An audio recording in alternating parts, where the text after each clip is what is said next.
new economic climate in the United States in 2012 has forced many districts to examine their budgets and find ways to save and cut and trim costs. One of those targets has become extracurricular activities. Numbers. Yeah, numbers. They're a big part of our lives. Good numbers like birthdays, anniversaries, championship seasons, Hall of Fame jerseys. Bad numbers, taxes, gas prices, mortgages. Some numbers are more important than others, and some numbers affect our everyday life. The numbers at Mount Vernon High School don't add up. The athletic program needs money to keep the teams playing, but the budget doesn't have enough. So the games, they'll be called off. We need your help with the numbers, whatever you can. Let's help a number of kids keep putting up good numbers.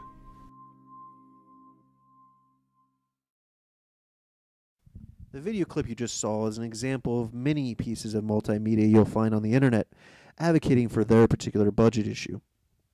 The climate that we're in right now has required school boards to contemplate how they balance the budget and who will be your losers and who will be even the bigger losers as we attempt to balance the budget in these new fiscal times.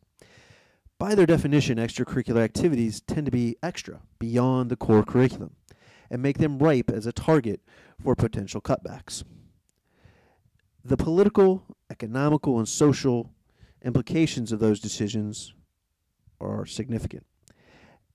And when we walk through these, you'll get a glimpse of how these decisions concerning cutbacks related to extracurricular activities have an impact politically, economically, even socially, in the sense that we examine the research that defends or supports the potential impact participation in extracurricular activities has on student achievement.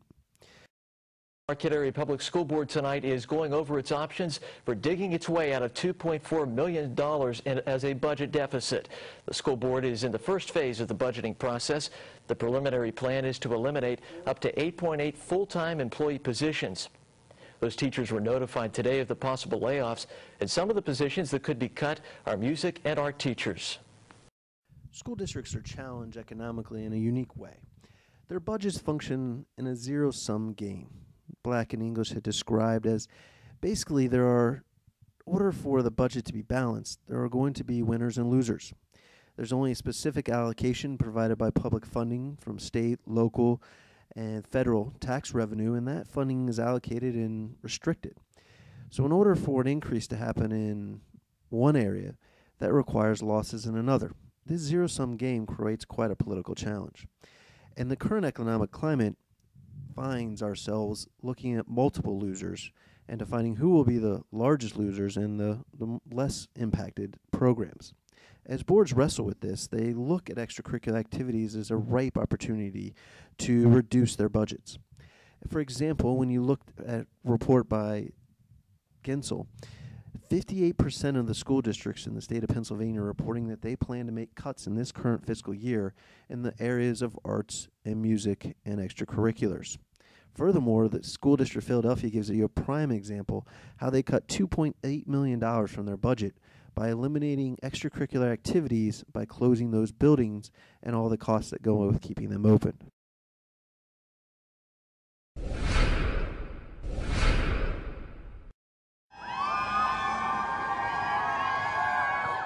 If you haven't heard about this by now, you must be living under a rock. Hundreds of Boyertown students gathered for the second week in a row to protest the district's proposed budget cuts. Last week, they performed outside and in the hallways of Junior High West before the board meeting, and this week they took it to the streets of Boyertown. They went uptown and then downtown, not letting the rain or the wind keep them down. At one point, the march stretched across 3 blocks, students, parents, and teachers holding up signs or shouting in support of their favorite endangered electives. And they sure got noticed. This is after talks of cutting or severely reducing many programs in the music, art, and tech ed departments, among others, because of state budget cuts. The board is now leaning towards what they're calling Scenario 3, which involves teacher and administration pay freezes and a small tax increase. Full information of the possible scenarios and notes from the meetings are available on the district's website at boyertownasd.org.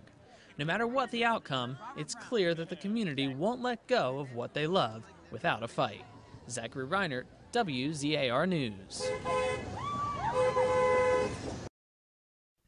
As school boards begin to debate and discuss how they're going to balance their budgets and the economic realities they're facing, the political implications are numerous. Starting with specialized vocal advocacy groups. The video clip you just saw is an example of how the community will rally around a cause or a program, and a vocal minority will propose their position. Oftentimes we see this at local school board meetings where a particular program has become a target. The parents, the students, the individuals impacted by that program vocalize their opposition and the relevance of their program in maintaining it in the budget. Mortensen looked at public opinion and how it influenced public funding. Obviously, the implication should be that if public opinion sways in a certain way, that public funding should sway that way as well. While that was held true in Mortensen's research concerning congressional influence and public opinion, he also cautioned against the idea of these specialized lobbyists, in the political sense, lobbyists for particular political issues. But I think this manifests itself as well on a local level when you have a small minority vocalize their position or their program and maintaining it in the current budget. I think these small minorities, as you can see evidence in the video as well as on your local school board agenda items, generate a lot of action and passion and commitment to their item. Even though, for example, a music program that may only serve 5% of the whole student body, you will have an enormous outpouring of parents, community members, teachers, all members invited to support that small group in maintaining its program in the budget. Even though the majority of public opinion may be that, yes, we could save $500,000 by not giving string lessons in 5th grade, and it impacts a minimal group, but this small minority can influence the outcomes of a political motivated public process. Coyle Castle McKinsey offered some advice in terms of community engagement and being prepared as a school administrator to tackle this issue. They suggested forums, dialogue, and transparency as school boards try to stick to their mission and values. Castle, for example, really stressed that school boards, if focused on their mission and values and stick to that, they can avoid this indiscriminate and subjective budget cutting that produces oftentimes these vocal responses. So they recognize that, yes, you can anticipate the pushback, the crying out. However, you have to plan for that as an administrator and be prepared to tackle the challenges of that. Music helped me love school. At a very young age, music gave me purpose. I'll never forget the first time I performed on the stage. It changed my life, and I became a whole nother person. I couldn't imagine my life if I did not have a music program at my school. Save the Music is such an important program for kids because it gives kids hope.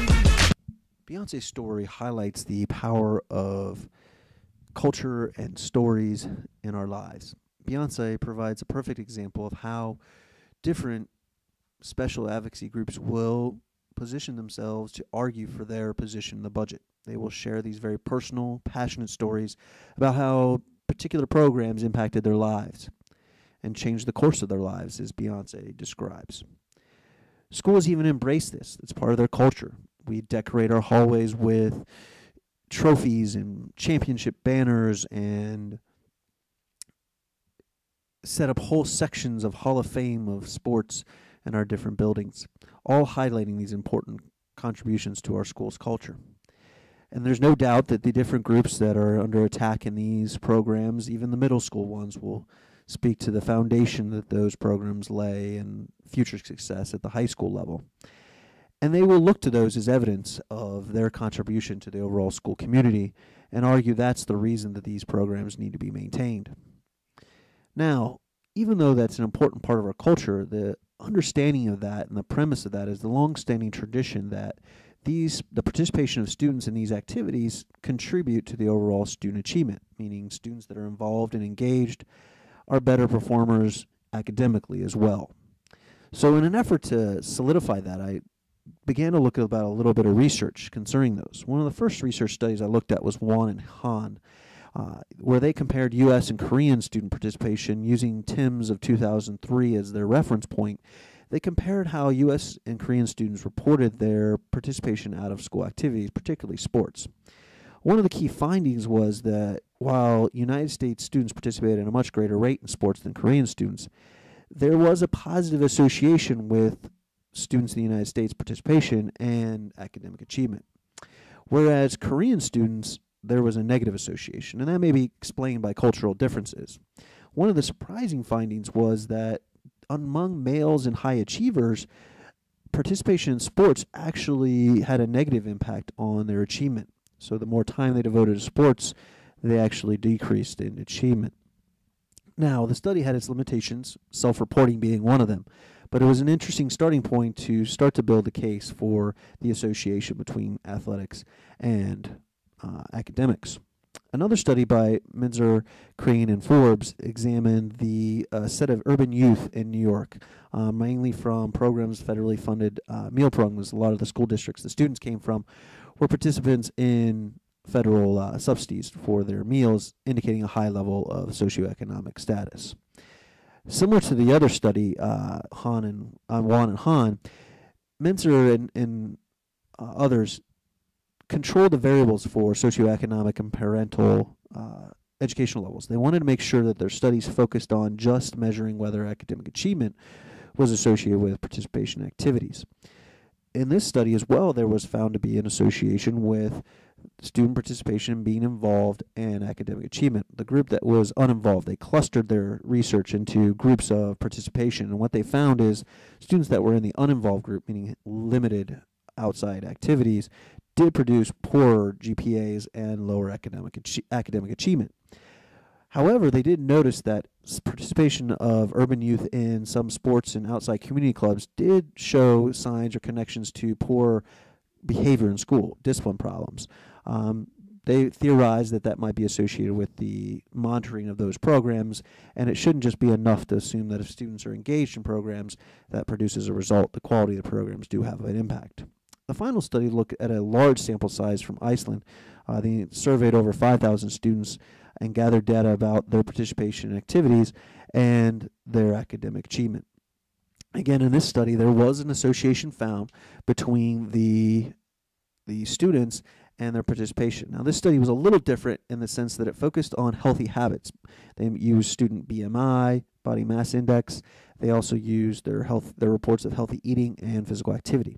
And they wanted to really connect whether those things were connected to academic achievement. What they found was there was an association. There was a positive relationship with students that had lower BMI, better eating habits, and more physical activity. There was a higher incidence of academic achievement. But they also noted that it also had a more significant impact on self-esteem. And that self-esteem obviously contributed to academic achievement in their results as well. So they weren't clear on whether that evidence suggested they had clear, concise evidence that the participation or the good, healthy eating habits directly correlated to academic achievement. It may be a byproduct of self-esteem. In conclusion, the research does provide some credence to the argument of many of the champions of extracurricular activities that there is a relationship between the two activities, being out of school and academic achievement.